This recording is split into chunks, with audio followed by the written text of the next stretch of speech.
LeBron knows the Warriors. That Lakers team doesn't know the Warriors. That nice little cute team he has around him, they don't have that experience. So, I mean, you're okay, like... No lies detected. I just want to point out that little sarcastic, that little dismissive, sarcastic tone, that's why we were talking shit to you. There it is. Just that. Anything short of the finals, to me, is a disappointment for the Denver Nuggets. They've been the true dominant team in the league from beginning to end. I covered the Nuggets for 8 years, but something always happens to them. They're like the Clippers. Like something always. I'm not even here for like Lakers success. I'm here to make excuses for LeBron James. So yeah, he didn't score in the second half at all last night, but still, he put up 21 in the first, and AD needs to come up and play his fair share. I have never heard such transparency. I'm here to make excuses for LeBron James. Stephen Curry will be winning this series with the Warriors. He owns LeBron in the head-to-head. Y'all not winning. Owns LeBron. Yes. Owns LeBron. Oh my God. No one owns my king, okay? He told me I was elbowing the fan. So, but the fan put the hand on me first, so I thought the league's supposed to protect us or whatever, so, but maybe I'm wrong, so we will see. Did you happen to know who the fan was? He's a fan of, I know who he is, but he's a fan, isn't he? If he's sitting Phoenix Suns owner. Sitting on the courts, and he's a fan, isn't he? Do you worry that this may lead to a fine or suspension or anything? Why? Like that? Just if the NBA official said that he thought you shoved him. Mm-hmm. So, but his hands on me, so they're not going to protect me. They're going to protect the fan. I mean... I think it's crazy that Nikola got technical foul in that situation. He's going to get the ball, and some fan is holding on to the ball like he wants to be a part of the game. Just give the ball up, man. You know what I mean? And you know they deemed Nikola doing something that was excessive, I guess, and they gave him the tech. But I still don't really understand it. You think the fans, the owner of the Suns, made any difference? I don't give a I don't know if you could have seen it during the game or if you saw the video after, but did you know that was Matt Ishbia that Jokic showed? Yeah, I did. He got us a point. He did his job. He did his job over there. He got us a point. I haven't seen the video yet, but I heard from the bench that, he got knocked over. So we'll see. He flopped. He flopped. All right, let's start there. It was not a flop. It was a charge. Yes, it was. It was not. No, it wasn't. Dude, Nikola Jokic is 300 pounds. He can brush up against you lightly and you're going back. I mean, okay, the hands raised was exaggerated, but you going backwards and Nikola Jokic puts any amount of force on you. You flying backwards. Having said all that, Jokic nailed it when he was asked, are you worried about a suspension? He said, why? And both he and Matt Malone did the right thing by constantly referring to Phoenix Suns governor Matt Ishbia as the fan. Because that's what you are, bro. You're a fan with money. You're a fan with money. And you can get these hands just like anybody else when you decide to crowd the space of an NBA player trying to do his job. Okay? He lucky that's all that happened. But he was all up in Jokic's space. And Jokic's like, yo, back up off me, bro. You shouldn't have been touching the ball. You shouldn't have been stopping him from getting the ball to try to inbound it and get up court. And you shouldn't have been all up on him. So he deserved to get pushed. Thankfully, Ishbia was like, nah, man, no suspension here. I don't know where the idea of a suspension came from. Hell, I don't even know why he got a technical foul. Why did he, I mean, that should not have been a technical. It's like, hey, everybody back up, everybody cool off, keep it pushing. He didn't go in the stands. He's trying to do his job, and he's getting crowded. Okay? He's holding the ball. That's a flop. Look at this. You holding the ball, you want to be part of the game, you get an elbow. Okay? Hey, listen. No tech, no suspension, no harm, no foul. You a fan with money. You happen to have money, but you a fan nonetheless. Stay in your place. I will be disappointed if the NBA does anything further with Nikola Jokic. Fined. And there's nothing. And listen, Ishbia, stay off Twitter. Take LeBron James' advice I know we'll talk about it. Take LeBron's advice. Stay off social media. Just stay in your lane. Sit there.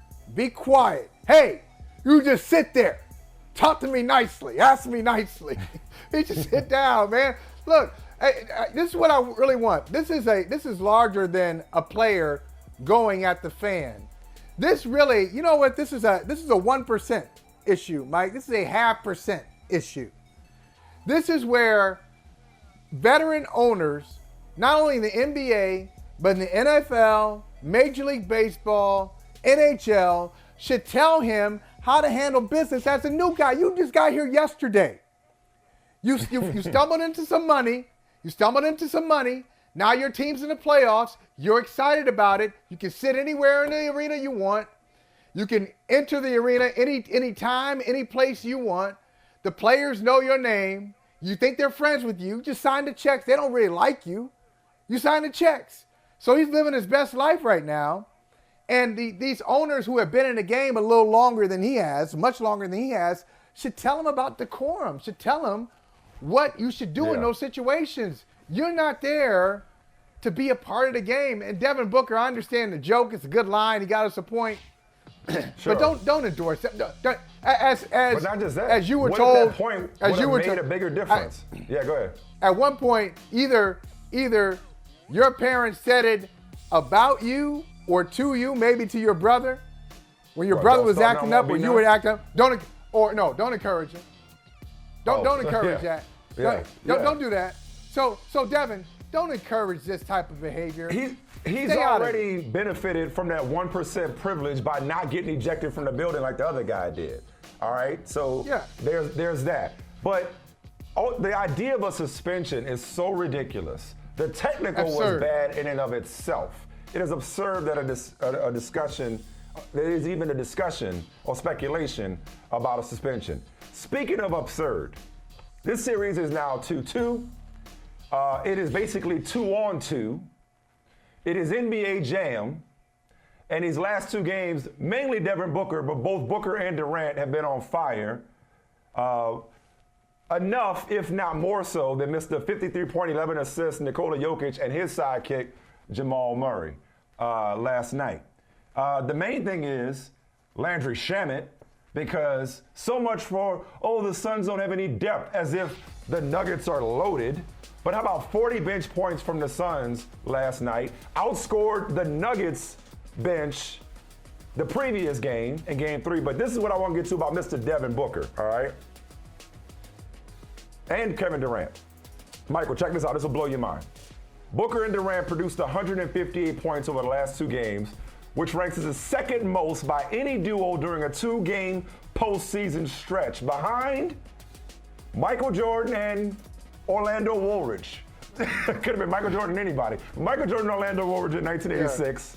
Yeah. Now, here's the Booker part. He went 20 and 25. Yeah, a little bit. It was a back-to-back. I think it was 49 and 63 for Jordan in back-to-back games. Yeah, right. Nice. Yeah, so, I mean, After lighting up the Nuggets with a 20 or 25 shooting performance in Game 3, Booker followed with 36 on 14 for 18 shooting, in addition to 12 assists, postseason career high. Over the last two games, Michael, Devin Booker has scored 83 points on 79% shooting. Over the last 55 seasons, he is the only player to score 80 points or more on 75% shooting or better over a two-game stretch. Michael is 331 points over the first 9 games, most through a player's first 9 games in a single postseason since Jordan put up 361 through the first 9 games of the 1990 playoffs. This is Jordan-esque stuff that we're witnessing from Devin Booker right now. He is entering into that elite stratosphere if he weren't there already. Yeah, and I guess, when I said to you earlier today, you were like, don't say anything. We were just talking. We were just having a conversation this morning. And I said to Michael Smith, I said, hey, I'm surprised that this series is 2-2. You said, really? Don't say anything else. I'm going to tell you why I'm surprised it was 2-2. Why are you surprised? When Chris Paul went out, I know it's shocking, Chris Paul out with an injury, Who could have predicted that? That Chris Paul would get hurt? Why is that necessary? You know what's predictable? I don't know. Pot shots from you. You hit, Michael, I'm going to say something real quick and I'm going to give it back to you. You hit below the belt more often than Chris Paul. Nice. You were saying. Nice, I like that. Anyway, Chris Paul, when he was grabbing his hamstring and out for games 3, 4, no, that's a fact. That's not a foul shot. That's not a foul shot. That ain't a low blow. Anyway, Chris Paul out games 3, 4, 5. I said, that's it. They were already down zip 2. Laughing at this man's misfortune. I'm not. They're already down zip 2.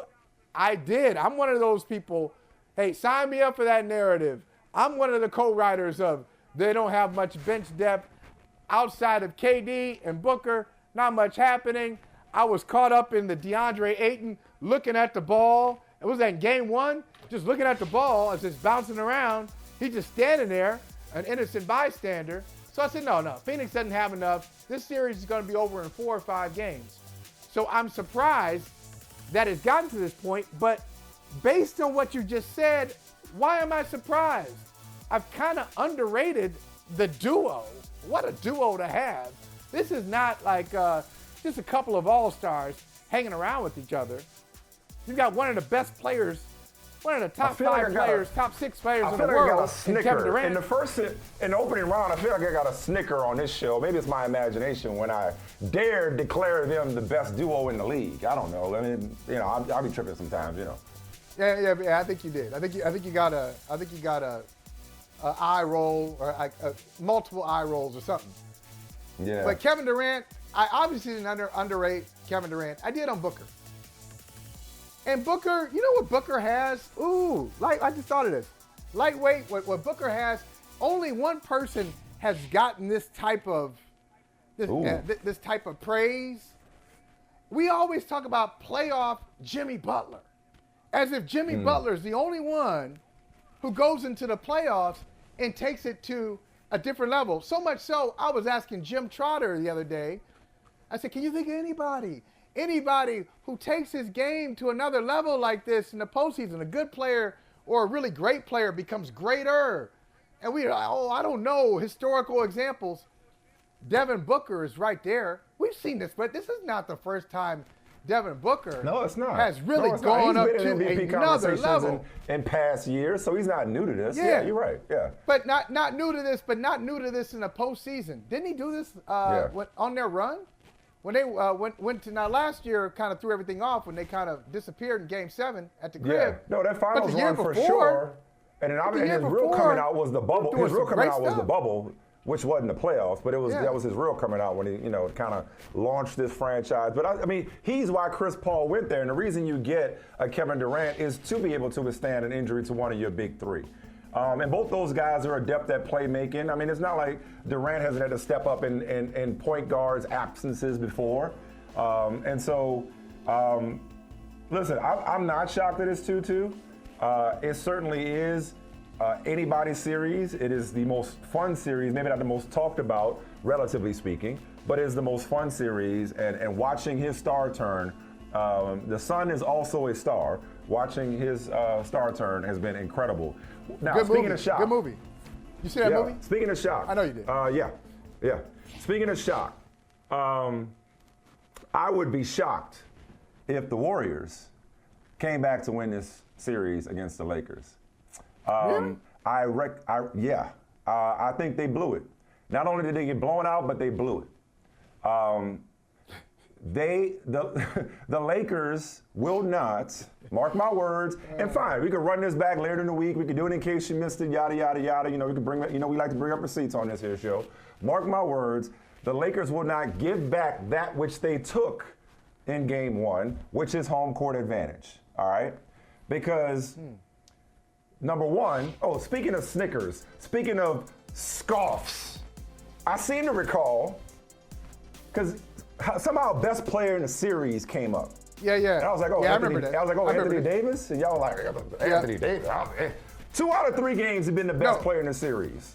2 out of the 3 games have been the best player in the series. And he's the most impactful player in the series because nobody can dominate at both ends the way that he does. He did what Anthony Davis does. What about the other one? But guess what? Okay, what happened in 2 out of the 3 to the Warriors so far? But here's the other thing. I bet you it won't happen tonight. I know he's alternated games, but I bet you it don't happen tonight because they beat the brakes off him so bad because he's rested. He's rested and he's engaged.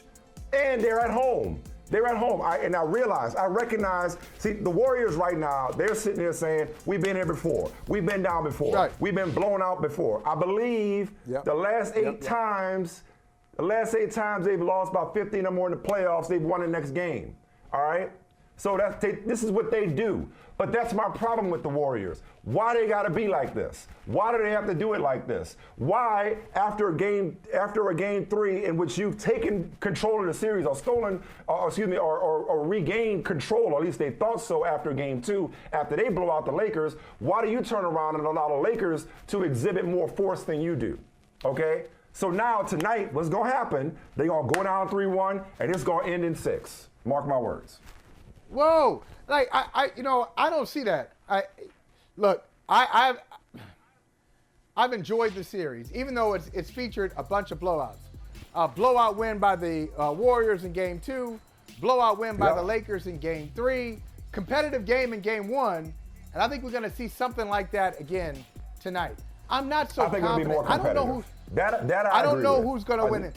I think I would not be surprised to see this thing go back to Chase Center, tied up 2 apiece, best of 3 series, anybody's series to win. I think it's a classic. I think the series that's what it is. I think the teams are evenly matched. They both do something special that the other one can't do. 3-point shooting, obvious from Golden State. The Lakers aren't built that way. Plenty good at 3-point shooting. They outshot them in the last game from 3. Consistent. I know they did, but they can't. They may not be all-time great, but the Warriors' 3-point shooting is sustainable. That's who they are, and it's a constant threat. When they make it, they make them. The Lakers can't match that. Just as the Warriors can't match the Lakers' defensive intensity. That travels from LA to San Francisco. It's good. They're excellent at it. That's their identity. They're proud of it. They're really good at it. So I just think these teams they're exactly where they should be. This is a nice Western Conference, nice little semifinal matchup with evenly matched teams. It's going 7. And the difference, I think if I had to guess, I'd say the Warriors win tonight. The difference has been adjustments. I think as the series goes on, though, there's only so many adjustments you can make. Okay, the Lakers made their adjustment in terms of how they deployed Anthony Davis and Reeves on Curry and Vanderbilt Roman and that sort of thing. And obviously Draymond was in foul trouble. And the refs, the fouls, the Lakers went to the free throw line way more than we like. Stop. They need an attitude adjustment is my point. It is not about X's and O's adjustments. It's about attitude adjustments. And I guarantee the Lakers will not roll over and say, well, hey, we're satisfied with a split and being 2-2 and being best of 3. They won't just allow the Warriors to dictate the pace and level of physicality and level of force the way that the Warriors seem so comfortable doing. It's like just because they're comfortable coming from behind and digging themselves out of a hole, just because they have a body of work that suggests that they're capable of doing it, why do they default to that so much? You understand what I'm saying? It's like somebody who makes A's, who's an A student, and they cram on every test. That's not the right way to do it, though. You know what I mean? Or they do every term paper the night before. Just because you can do it doesn't mean you should do it. And sooner or later, they're going to get got. And in LA, where they traditionally don't play very well, against LeBron and they rested AD, they messed up and gave him an opportunity to rest the whole damn fourth quarter. Like, they blew it. But I'm telling you, they blew it. But they rested too. I say that because the rest was supposedly such a differentiator when it comes to the older legs, as if Stephen Clay and Drain up there, the older legs of LeBron James and Anthony Davis in particular. So for all the talk about Davis, and what he has to do at both ends and not being fresh and on again, off again, I don't expect him, given the fact that he rested and given the fact that they seem to figure some things out at both ends for him, I don't expect him to do the dud thing that he does after he dominates the game before. I don't expect that tonight. I would say just, quickly, as an aside, for Draymond Green, you talk about the refs, complaining about the refs. I know if you don't come out, in certain situations, if you don't make yourself available to the media, you're subject to be fined. I understand that. But did you see Draymond on Saturday night? Man, don't even, if you go show up doing that little, yeah, no, well, the game stopped. These little short, terse answers. You're going to have an adult temper tantrum at the podium. We don't need you there. We don't need you there. Don't show up, man. Like, and he's a guy. We know the Draymond Green podcast. We know he likes to talk. I'm about to say he dropped that podcast quick though. Yeah, he complains about other people who will be there in the good times, but things go poorly, they disappear. He kind of straddled that line where it's almost as if he did it to say, well, hey, I showed up. Yeah, you showed up. But you also showed your ass, too. You showed up. He was there so he didn't get fined. Hey, before we go to break, I do want to give a shout-out real quick. Maybe we'll come back to this later. We might not have time. I thought LeBron hit it on the head, and I could be dead wrong tonight. The Warriors could show up and beat the Warriors, and even this series, they may go on to win the series, and it's another notch in their belt and feather in their cap and jewel in their crown. But LeBron was right when he said, I can't lose. Bronny James going to USC, in LA with his dad. He'll be in the league with his dad soon. Staying in the same city. First person in their family to go to college. And maybe it's got a lot to do with the fact that I just sent my oldest daughter, she went to her junior prom on Saturday night. My son just turned 15, okay? So they getting older and older, and it's like the amount of pride that I know you feel and I feel and we feel as fathers in everything our children do, whether it's dance, basketball, academics, taekwondo, whatever it is, it's like, I can only imagine the amount of pride that he feels. And to me, man, like, the best thing about LeBron at this point is Dad LeBron. Like, I absolutely love Dad LeBron. Yes. You know, and I love this relationship. I love this dynamic. And for him to be able to add that to his list of achievements, obviously it's Bronny's work and it's Bronny's career and it's Bronny's life, but for LeBron to be able to say, yo, my son just is going to college. Like, that's real stuff right there. That's real stuff. I felt that in here this weekend. Oh, me too. That's why I said I could listen to it all day. I just love hearing him, because I watched the whole press conference on Saturday. And the way he responded, I mean, he was just kind of chill, answering their questions. People tried to get him some questions, talk about, hey, what does it mean for this fan base to win this game? They wanted him to have like some deep answer. He didn't. He cliched him on that one. But when he was asked a question about Bronny in college, he really perked up, and it got serious for him. First of all, congratulations to my son. You know what I mean? Yeah. He really was into it. But just the timeline of, hey, his mother didn't go to college. She stepped on campus, but she had to take care of him. And it was hard for her at that age to keep up with a young child. And then, hey, I didn't go to college, and my wife didn't go to college. So he's the first one in our family to go. Right. And not that you got to go to college to be successful. Just want to make sure. Clearly. Yeah. Clearly. Just want to. Right. Well, obviously him. Well, but I mean in general. Just in general. College might not be for everybody. Yeah. It's not, and it clearly is not for everybody. I think people need to hear. I say this to students all the time. You know, most of the country did not. Most of the people, the majority of the country did not go to college. It's not like, 60% of the country went to college. Right. That's not the case. But my favorite part, Mike, is he said, number one, USC is going to be surprised about what a great kid he is. Isn't that something we'd say? Oh, what a good. They're getting a great kid. I told my daughter's high school. I said my daughter will be an asset to your school community. I tell people about this all the time when it comes to parenting. All the shit we do is so trivial by comparison. It is so, when you get kids, you care so much less about what you're doing and what you're achieving, and it's really about setting them up to succeed and getting them to adulthood with as few scars, emotionally and physically as possible. I can't relate to LeBron James on much of anything other than being a black father. And it's like, I love that part about him. I love that part of his story. Congrats, Bronny. USC. Number 9 prospect, by the way.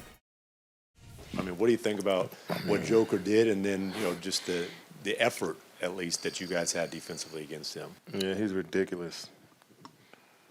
I felt like all of those shots felt like they was easy shots, you know. And he just played a game at a pace that you can't speed him up. You don't fluster him. He's strong. He can make every shot. I mean, I hate when he makes shots because he's so unorthodox, and it's like, oh yeah, that's a miss, and then it goes straight in. You know, he's incredible. That incredible performance, 53 points, 11 assists, got overshadowed, Liv Moods, from the volume by the incident with the Suns' governor. Like, talk about ridiculous. The idea of a suspension for Nikola Jokic for that is ridiculous. A technical was too far as I was concerned. But where do you come down on, was it a block or a charge? I don't think the owner flopped, because that's a 300-pound man giving you an elbow. Not that he should have given the elbow, but he gonna move you if he want to move you. Listen, it was definitely an elbow from a very large Serbian man, so I would probably fall back as well. But there was a little addition of the arms flailing in the sky. Listen, to me, it was like a, hey, Suns, this is how you get a call. Let me throw my hands up, arch my back a little bit, fall into the seat. You know, here's, at the end of the day, if this were a normal fan, they would have been removed. And I am not saying that he is a normal fan by any means at all. However, I think you need to be held to a standard. If you're going to be courtside, you got to act right. I don't think he should have been involved in getting his hands on the ball, getting near Jokic close enough to where he could put his hands on him. I think there were a lot of things wrong with it. I'm not saying that Jokic is innocent, but a suspension would be absolute ludicrous, in my opinion. Michael, hold on real quick. Can we go back to the loop again? Can we talk about dudes, speaking of large Serbian men, Liv Moods, can we talk about the dude in the Suns polo and how he actually, like, reached for Nikola Jokic as if, like, what if these players go haul off, and as my mom used to say, pop the piss out one of these dudes? Right. Some people have just not been rocked yet, and it is very abundantly clear. And if I'm gonna get rocked by someone, I'm not choosing Jokic as my first person to do it. That is for sure. So I guess that guy's just a ballsy individual, because I would never, ever. Yeah. I mean, he put his hands up in his chest too. Like, what you trying to do here? Not to mention, Jokic's brothers can't be far, and they're 10 times scarier Right. than he is. He's got a whole group. Yeah, I'm good. I'm staying far away from that for sure. So, listen, Liv, I said to Michael earlier, I'm surprised that the series is 2 apiece, because I thought with Chris Paul going out with his very unpredictable injury, because nobody could have seen that coming, Chris Paul being hurt. Could you stop doing that? Oh my God. But I just thought with Chris, to be hurt. I know he's not. Just things just kind of happened to him. But I thought with Chris Paul being out, that Denver would at least, split in Phoenix. Are you surprised that it's a 2-2 series now? Absolutely. And it's awful, and I hate it. And I was like wanting to throw up last night watching the game. I think they did not have an answer for that Suns bench. I don't think they anticipated the bench was going to show up the way that it did. I certainly didn't think that someone like Landry Shamet was going to show up and do what he did, but he did. And I think what happened was, we saw at the beginning of this series, KD and Booker cannot be stopped. They just can't. There is no answer for them. So what do? You double team them. Well, now you've left the bench completely available from the 3-point line, and they are splashing threes on your head the whole game. There was no answer. What a waste of a 53-point performance by Jokic, because the defense couldn't show up. It was, to me, very frustrating. I think this has been a momentum swing in this series, whereas before I thought the Nuggets had complete control of this series. But yeah, I don't know. There's a few players with the Nuggets that I think need to heat up a little bit. I want to see MPJ used more and used more efficiently. There's some things that they can fix offensively, but defensively, if they don't have an answer for Booker and Durant, then they at least need to have an answer for the bench, because it was embarrassing. In case you don't know, or in case you can't tell by her decor, Liv is a hardcore Nuggets fan, Denver sports fan in general, but Nuggets in particular. Yes. Before we get to, I want to talk to you also about Sixers, Celtics, and you too, obviously, Michael. But I want to kind of like segue with this. Speaking of momentum, Liv, as there was more and more momentum in favor of Joel Embiid being named MVP after he had been denied the last couple of years by the more than deserving Nikola Jokic, there was a lot of talk about, well, Jokic, he doesn't go anywhere in the playoffs, or, he's underachieved, as if he hadn't won those MVPs because he was oftentimes doing more with less, or as we saw in the last couple of games, when he's off the floor, Denver typically, early in the postseason, they were good with him off the floor, but ordinarily they haven't been great with him off the floor. They've been bad with him off the floor. So anyway, you fast forward to now, and even in defeat in a 2-2 series, let's say they go down to what I think is the most dynamic duo in the NBA. Like, shouldn't this postseason, and this series in particular, and the performance we saw last night, we've seen the last couple of games, shouldn't that put to rest any notion about Nikola Jokic being some kind of media creation or being some kind of undeserving two-time MVP just because he does not have a championship? Do you understand what I'm getting at? Absolutely. And it's been a conversation I've had many times, and I've been very frustrated every time I've had the conversation because, of course, no matter what I say in favor of Nikola Jokic, I'm a homer, right? You see the banner behind me. I don't hide it. I love the Denver Nuggets. Born and raised since Carmelo Anthony was in the silky blues and the braids. I've loved them for a very, very long time. But I will tell you, we are viewing this award a whole lot differently right now. And I think had Nikola Jokic not been back-to-back, he would have had it this year. And I think had he not been back-to-back, it wouldn't have been Embiid's award. And I don't, that is not discrediting what Embiid does for the Sixers. But if we're talking most valuable, the 76ers throughout the regular season actually had a record of 11-5 without Joel Embiid. And then we saw it again when he joined the playoffs after his injury. They lost. And James Harden went from having a 45-point game to a 12-point game. So if we're talking most valuable, I think the conversation is shifting. I don't think that Embiid, to me, is an exceptional player with a lot of talent, and he is absolutely a difference maker for the 76ers. Most valuable, that's a different conversation. And I think we opened a big can of worms the moment we talked about Nikola Jokic with this tone of he's good, but. Quit following it with a but. He's great. The same way we stick Steph Curry high up to the heavens when he has an outstanding performance needs to be the same way that we talk about Nikola Jokic. But there's always a but. It's always he hasn't won yet. I hate that. To be honest, I hate that ring culture stuff because, yeah, he hasn't won yet. Give him a chance to. Like, he's getting there. He's doing what he needs to do right now. So I don't know what else. I don't know what else he was supposed to do last night. Right. Yeah, he's been described as an analytics darling, which sounds like a compliment, but it's kind of some shade thrown in there. You watch him every game. What is it about his game that maybe people who don't watch him regularly don't understand or don't realize? There's something in his game that you don't quite see if you don't see him every day. What is it? It's effortless. It is effortless. He does things that are that I think that's maybe why some people have an issue with how he plays, is because at times he does look lazy and he does look like he's maybe not in the best physique that we would expect an MVP to be in.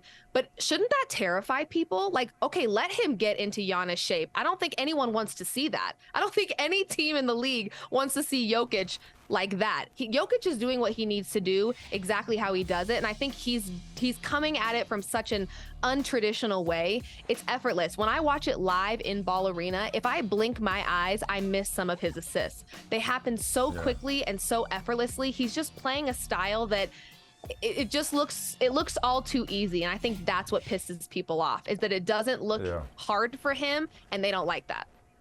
I'm going to be pissed if I hear any Nikola Jokic playoff underperforming or underachieving talk if they are to lose, even as the number one seed.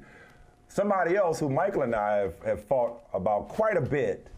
Let me make sure I get this right, Liv, because I know you're in the information. Michael, not so much.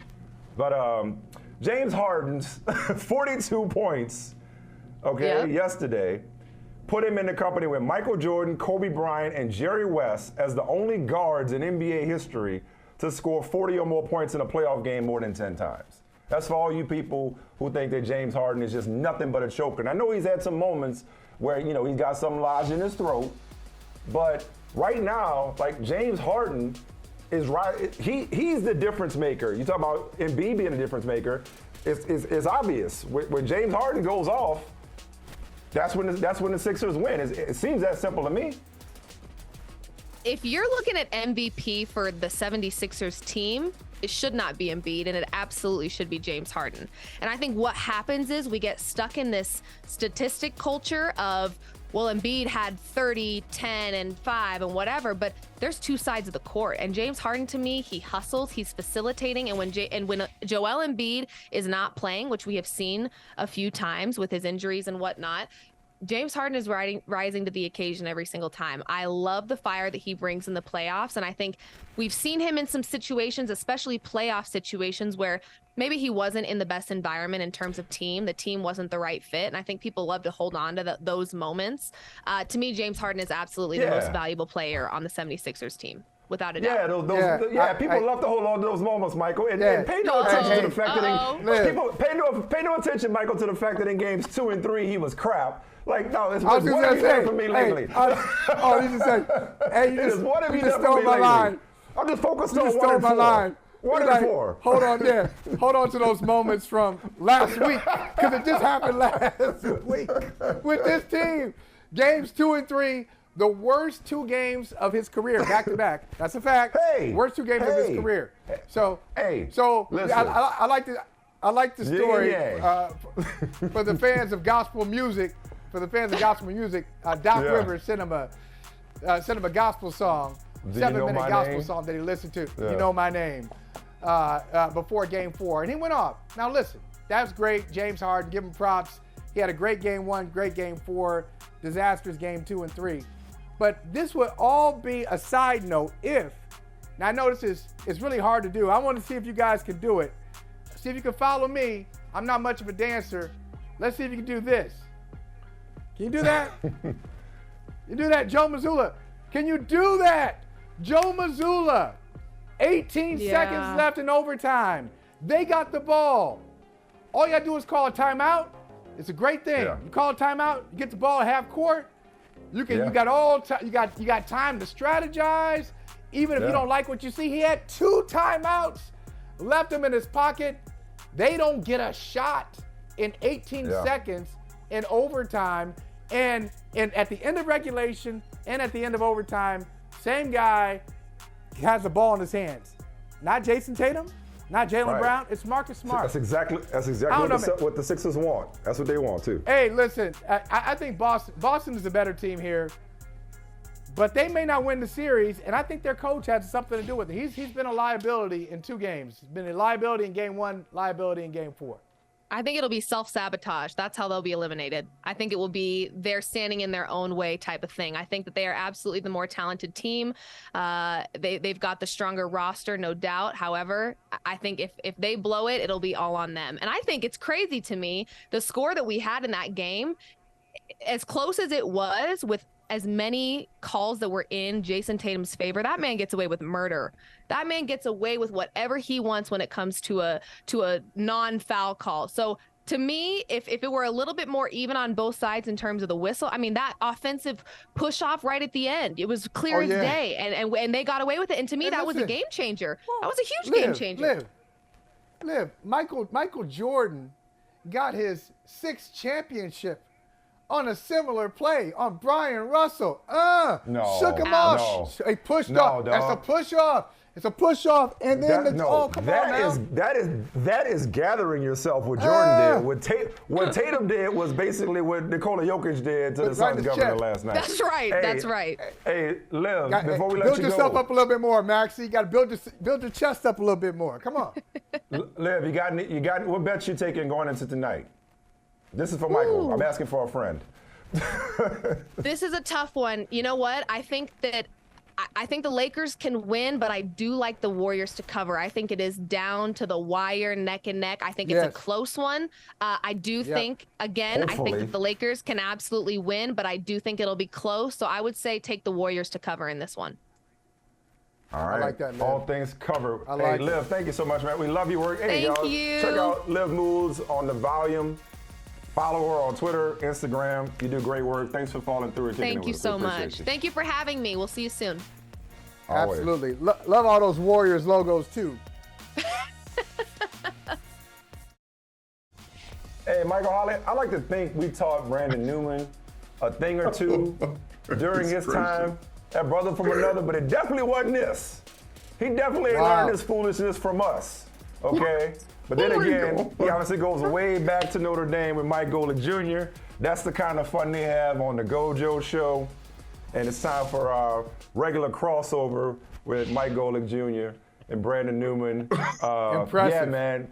Yeah, y'all. I think last time we saw y'all at the Super Bowl, y'all was like, yeah, we consider ourselves a younger version of y'all. Like, nah, man. Me and Mike ain't never got down like that.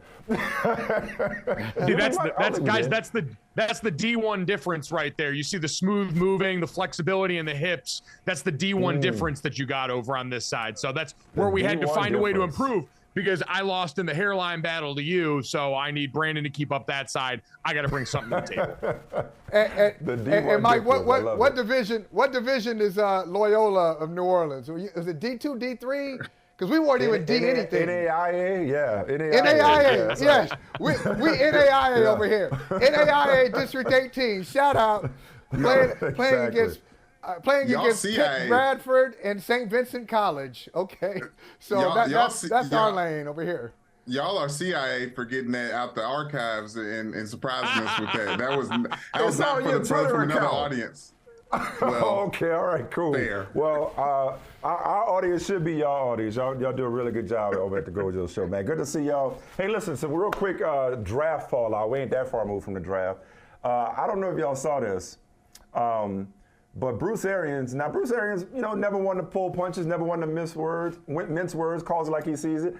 I don't know if he's trying to, because he ain't got a lot of kicking. Baker Mayfield's already on the Bucs right now.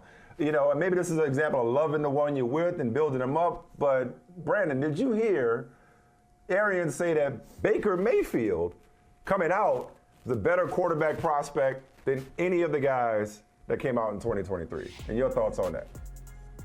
I love that take. I trust Bruce Arians. I feel like he might know a little bit more than some of us here. But I think that that's fair. To see what Baker Mayfield was able to do on a week's turnaround with the Rams that quickly, and just whatever is going to happen with the Anthony Richards, CJ Stroud, Bryce Youngs of the world, I think it's not that far off to say that a quarterback that has done it obviously has more to offer right now. Maybe not on the back end like the rest of these quarterbacks do, but right now, I think I like what Bruce Arians said about Baker Mayfield.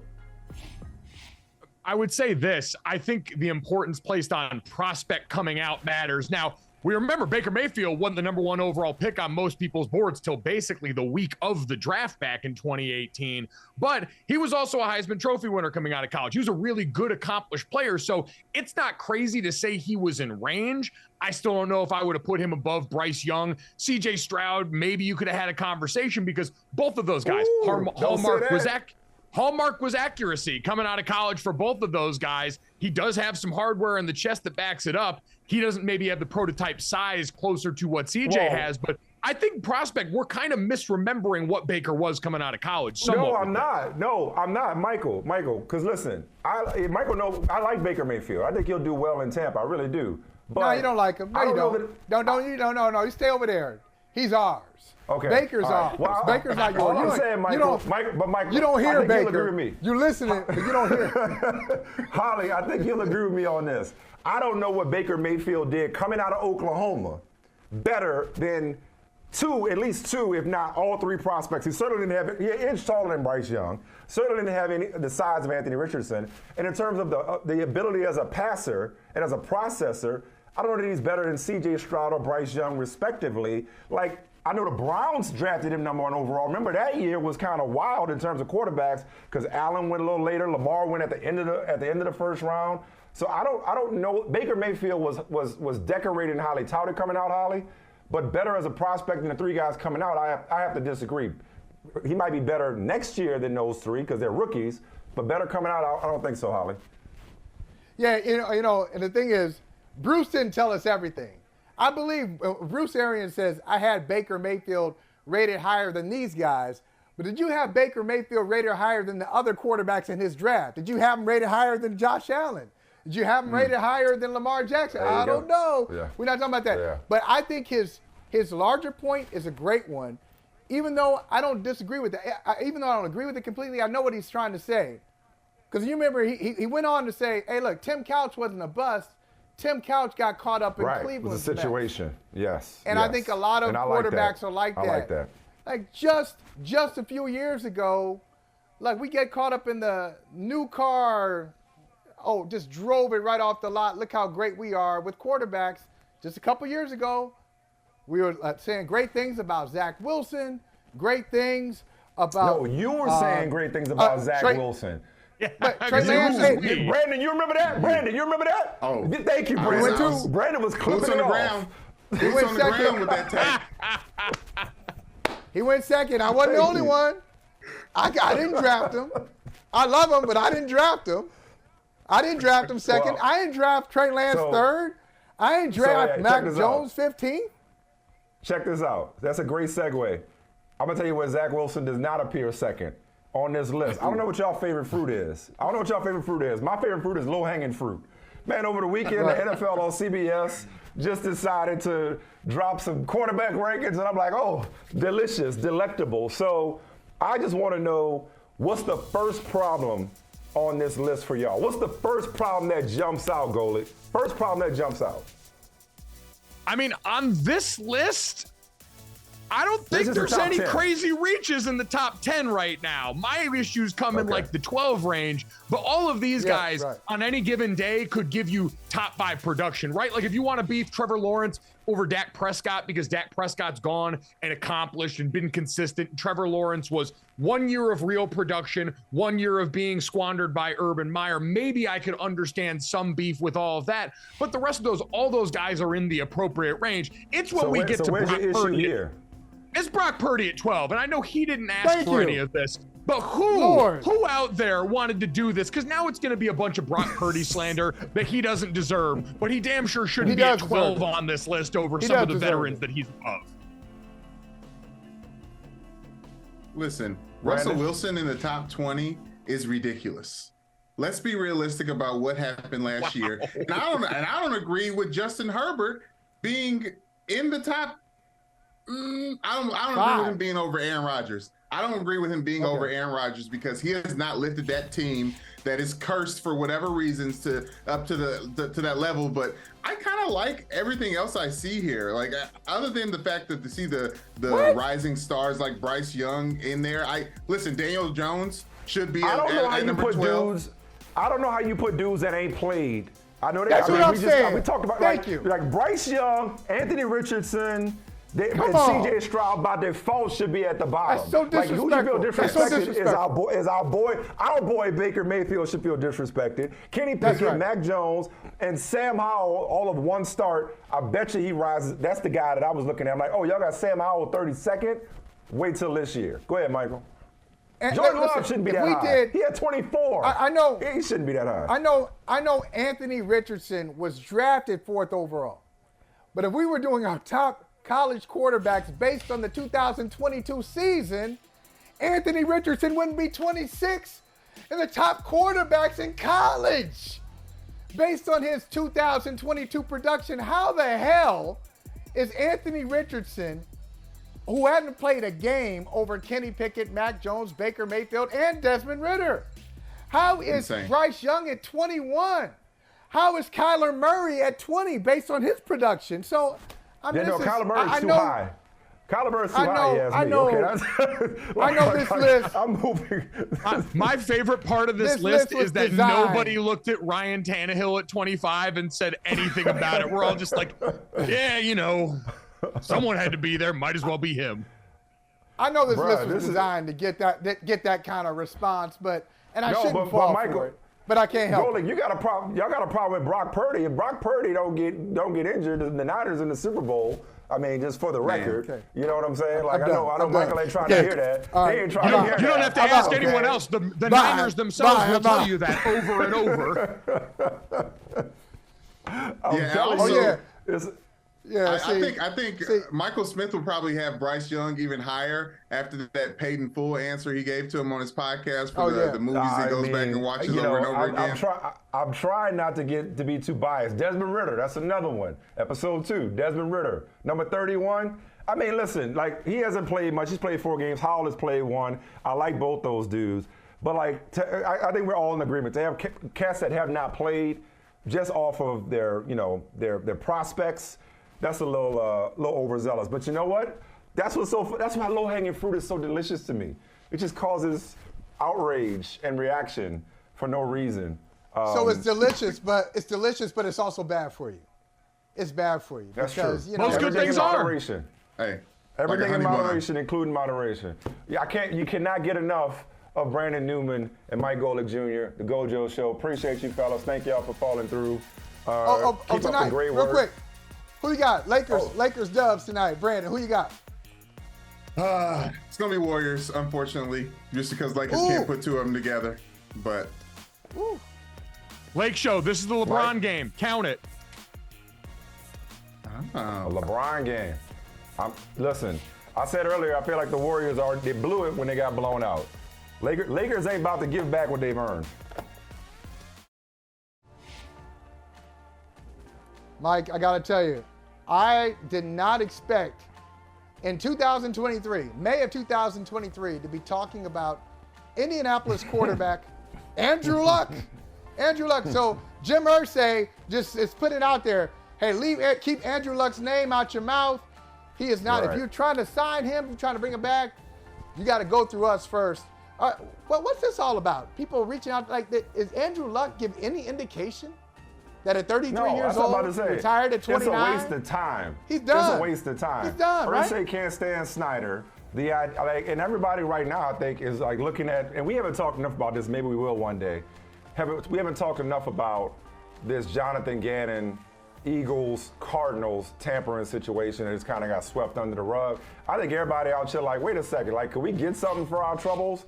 Like, even though Andrew Luck is like, who knows what Andrew Luck is doing right now? Like, we know he ain't playing football ever again. Still, I think this is more or less like, we need to look into this because maybe we get a draft pick out of it. Or maybe we switch draft positions out of it or something. But yeah, Andrew Luck's done. But if you're the Commanders, it just goes to show how desperate they've been for a quarterback. But I'm telling you, they got one in Sam Howell, Michael. You know I was a Sam Howell guy when he was at UNC. He is not the 32nd. I don't even know who this dude was that put together the list. No disrespect. Sam Howell is not the worst starting quarterback in the NFL. Absolutely not. He'll be the worst starting quarterback in the NFL. Yeah, that's tough. The worst one? Somebody got to be last. Somebody got to be last. It might be Baker. Give it to the. It ain't Baker. I'll go to unproven one. I'll go to unproven one. Because he's one the rookies. Exactly. Ain't played It's yet. got to be a rookie. The rookies. If you don't have a win, the rookies. I don't know how you feel about quarterback wins. You know who's got the worst starting quarterback? The Cardinals. I value quarterback wins. Oh no. If you won a game in the league, you can't be last. Because their quarterback hurt. Hey, thank you for watching Brother from Another. If you haven't hit that subscribe button, go ahead and do that now. Don't forget, you can catch us 3 to 4 weekdays on PeacockTV.com and on Sirius XM Channel 85.